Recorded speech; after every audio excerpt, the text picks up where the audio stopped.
انت عارف ربنا بعتني ليك ليه؟ عشان انت كنت خلاص على اخرك، كنت قربت تيأس وتقول خلاص بقى انا مش قادر اكمل. بس لا، ربنا عايزك تكمل. وعشان كده بيبعتلك اشارات كتير، في كلمة سمعتها صدفة، في فيديو وقف معاك، في دعوة جت على بالك فجأة. وانا واحدة من الاشارات دي.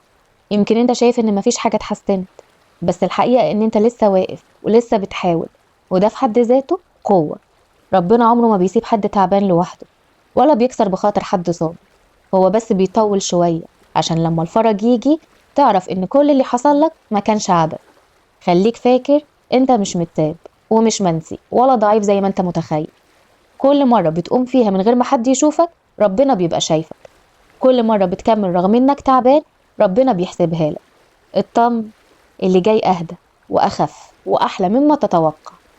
كمل ولو خطوة صغيرة. كمل عشان ربنا ما بيغزلش اللي تمسك بيه. ولو الرسالة دي وصلت لك دلوقتي، فدي علامة كفاية إن أنت لسه في الحفظ، ولسه في الأمان، ولسه الخير جاي بإذن الله. أبشر واستغفر وصلي على النبي وترحم على موتى المسلمين.